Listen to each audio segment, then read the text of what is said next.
Ah mais en bas. En bas ou là? En bas, on traverse et on met sur le devant là. Ah, en bas peut-être, oui. C'est vrai qu'il n'y en a pas du tout de toi. Mais bon, je l'ai comme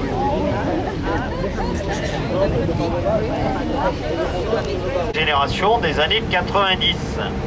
On aura l'occasion pendant la visite bien d'en voir la toute dernière génération des années 2000 ainsi que la toute première des années 60.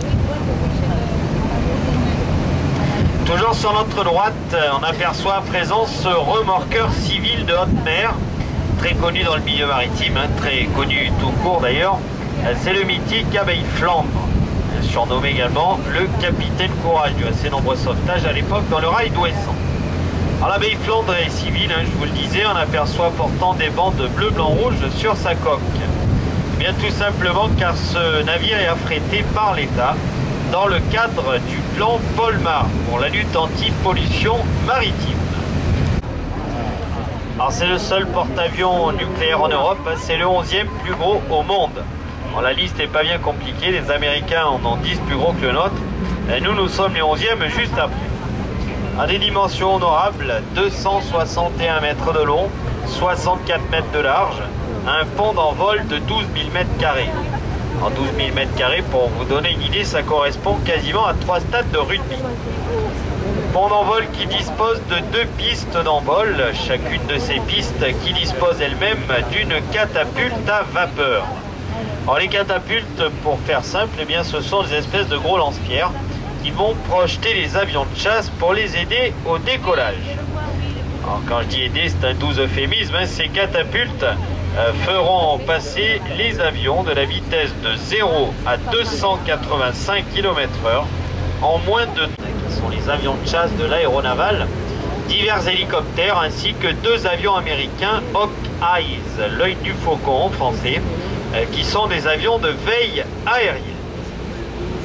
Alors ce Charles de Gaulle qui pèse tout de même un poids total en charge de 42 000 tonnes. Malgré cette masse, eh bien, il navigue à 27 nœuds, un peu moins de 55 km/h.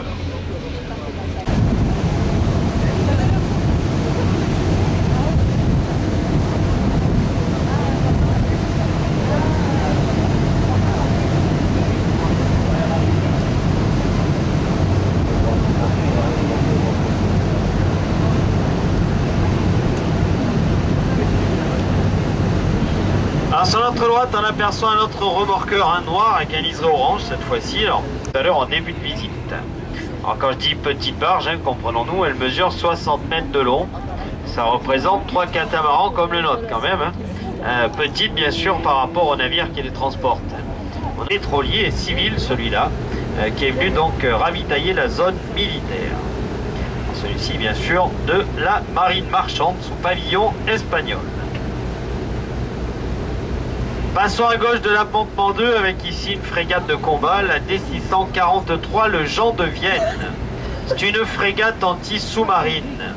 139 mètres de long, 14 mètres de large.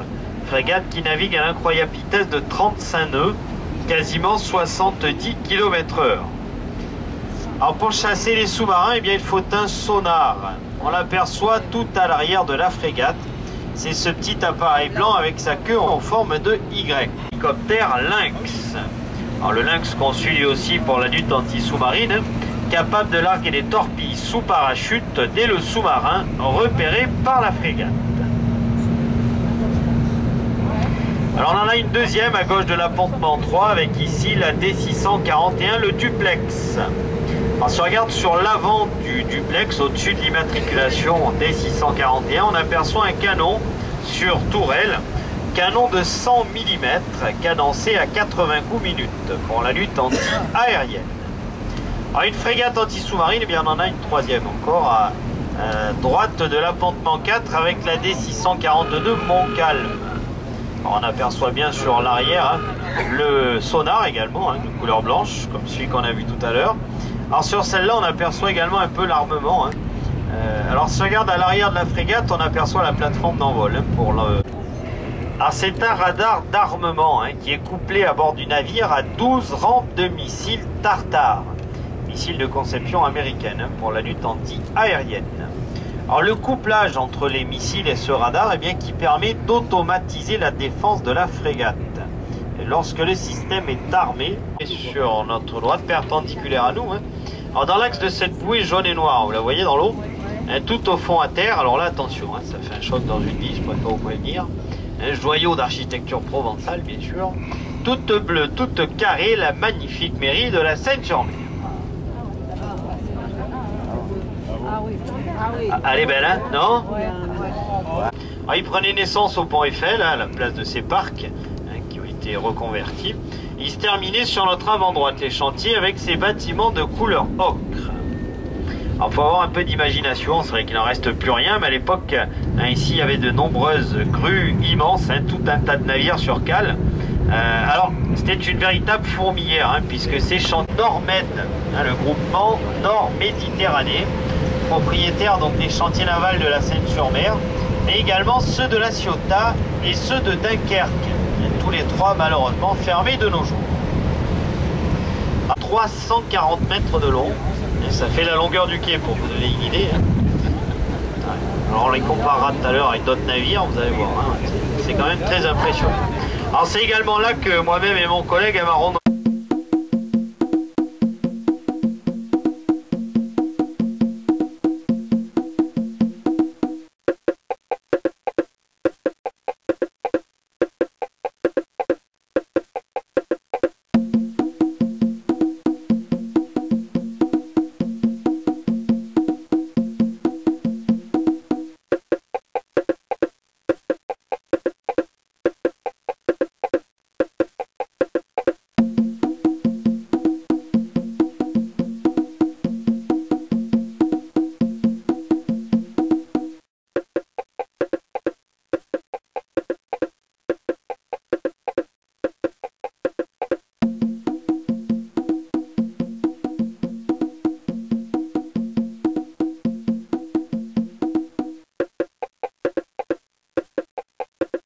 de doubler voire tripler la portée de tir des canons et surtout ces boulets étaient d'une redoutable efficacité puisqu'ils atteignaient au milieu de cette baie ce petit cabanon vert sur pilotis. On y fait ici de la mythiliculture. Alors Quesaco, alors c'est pas de l'élevage de mythes hein, bien sûr, c'est de l'élevage de moules sur Cordelaine précisément. Et derrière Tamaris, on va l'allonger d'ici quelques instants. Alors au fond de cette baie, mais à terre cette fois-ci, on aperçoit ces vieux bâtiments en pierre, sans toiture, un petit peu tout délabrés. Alors autrefois là-bas, bien se trouvaient les tout premiers chantiers navals du Midi. Merci encore. Alors pour ceux qui n'auraient pas vu ce film, c'est pas un souci. Avec mon collègue Néné Figatel, on a compté, il est passé 14 200 fois déjà. Alors, généralement, ils nous le remettent vers Noël, hein, si vous voulez le voir. On y trouve un immense four. Alors, c'était pas pour cuire vaches, veaux et cochons, hein, bien sûr. Les canonniers, ils faisaient chauffer les boulets à rouge. Dans ces façons, on y élève de la dorade royale, ainsi que du loup de mer. Alors, le loup de mer, hein, plus communément appelé dans le nord de la France, le bar. Sur notre droite et avant-droite, eh bien c'est la presqu'île de Saint-Mandrier. 14 sous le règne de Louis XII. Alors quasiment 500 ans cette tour, hein, de nombreuses histoires s'y sont déroulées durant ces 500 ans. Alors, comme on le sait tous, bien sûr, la ville de Paris est mondialement réputée pour sa flotte de bateaux.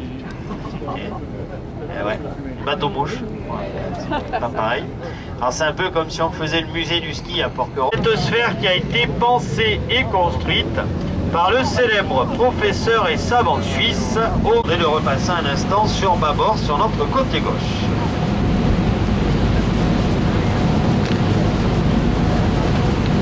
Ce que Fiat signifierait ferraille inutilisable à Toulon. C'est pas non plus, moi j'étais pas né. Actuellement ils font quand même de très bonnes voitures. Alors sur notre droite nous arrivons à... C'est beaucoup moins que ça. 150, 200, hein, ouais, c'est entre les deux, alors il fait 176 mètres. Alors je vous parlais tout à l'heure du Voyageur of the Sea. Enfin celui-ci, hein, le Liberty dont je vous parle, embarque 4200 passagers pour 2000 membres d'équipage. Alors là il fait le plein, ouais, effectivement, hein, on a le cap Egat.